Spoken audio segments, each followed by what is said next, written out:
What's up, guys? How y'all doing today? I wasn't really planning on recording this video. I actually just kind of wanted to record this on a whim, but yeah, today I'm going to be talking about some headphones that you can get from the 80s that you can buy right now, and you can get them for really cheap. These are going to be the Koss Porta Pros.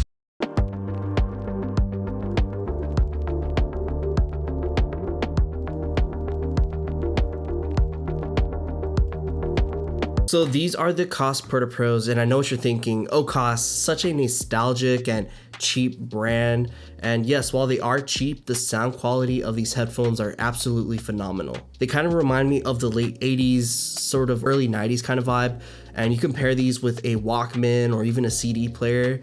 Well, yeah, that's because they've been around since then. They've been around since the 80s. And man, they still sound good to this day. They were released back in 1984, and they've mainly kept to the same build since then with a couple of different variations over the years. I can't really attest to the quality of the manufacturing process or even the materials used back in the 80s, but one thing they have yet to change from these headphones is going to be the driver. So the drivers they've been using since then is called the neodymium iron boron drivers, which stood the test of time, and they've developed a huge cult following over the 4 decades they've been out. Initial impressions of these headphones, they're extremely light, coming in at around 71 grams, which, to put into perspective, the Sony XM4s, a headphone notorious for being lightweight, is coming in at around 250 grams. When you put these on, I swear, I feel like I have absolutely nothing in my head. Like, these are extremely lightweight. The clamp force of these things are very, very strong, not to the point where it does hurt your head, but you totally forget about them when you have them on. The build quality of these are unfortunately on the delicate side, so you may need a legitimate hard case in order to carry these around in a backpack or a suitcase if you do plan to travel. The headband is definitely very, very interesting. It's not your traditional headband.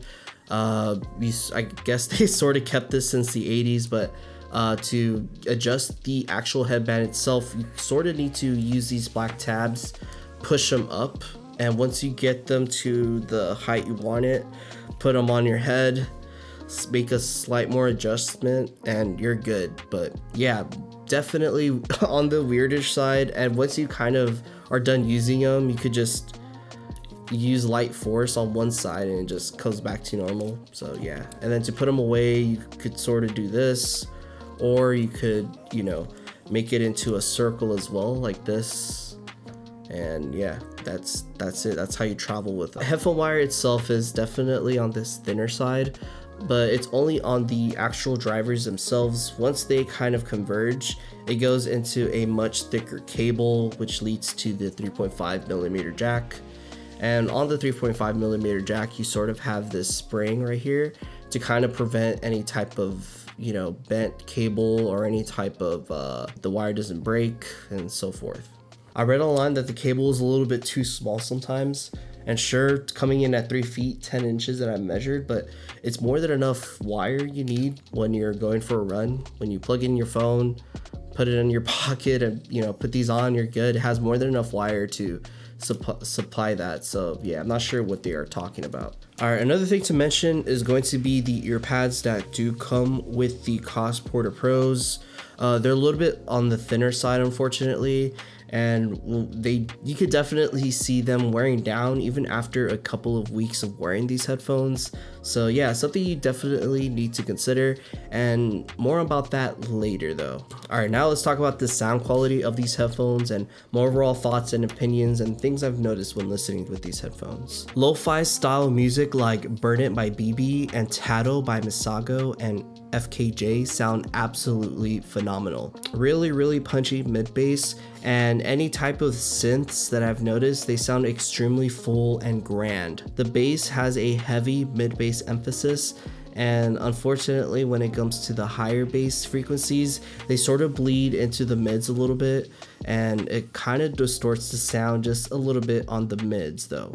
But the mids themselves are very, very clean, very linear.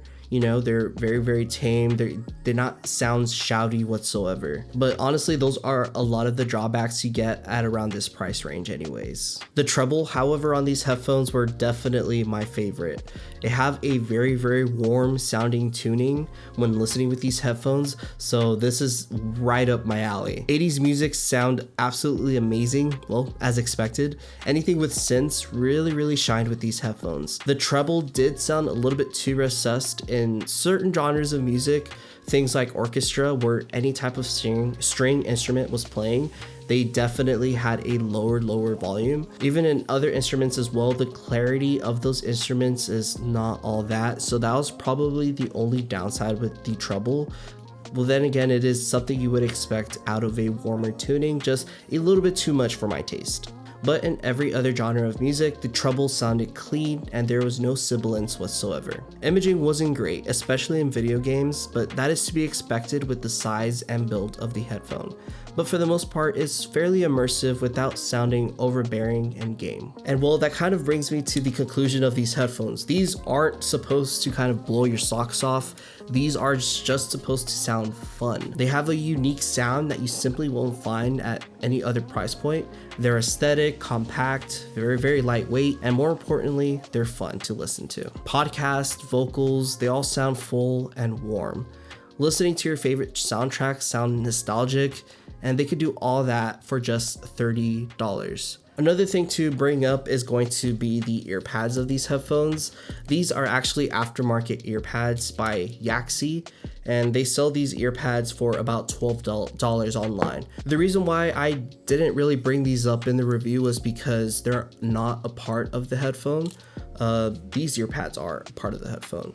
So a lot of that bass issue I was having with, with a little bit of bloatiness, they all go away with these ear pads, as weird as it sounds. They kind of smoothen the signature, the frequency response a lot. So yeah, this is definitely worth the upgrade.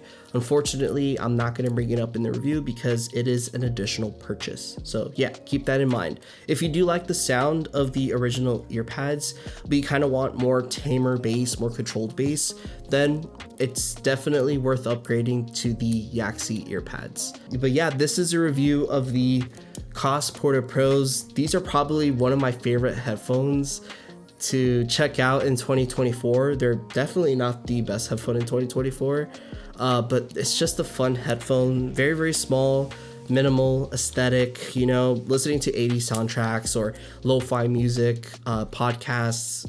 They kind of are a great all-around headphone and something I would recommend to anyone who wants to look aesthetic, I guess. But yeah, that's a review of these headphones. Thank you guys so much for watching. If you guys have any comments or questions about them, or if you guys want to add to it, please leave them down in the comments section down below, and please hit the subscribe button. I'm so close to 1,000 subscribers. The only thing that's left for me to be monetized. So please, the only New Year's wish and Christmas wish I have is hitting 1,000 subscribers. So it will mean the world to me. Thank you guys so much for watching, and well, that's it. That's a review. I'll see you guys in the next one. Deuces.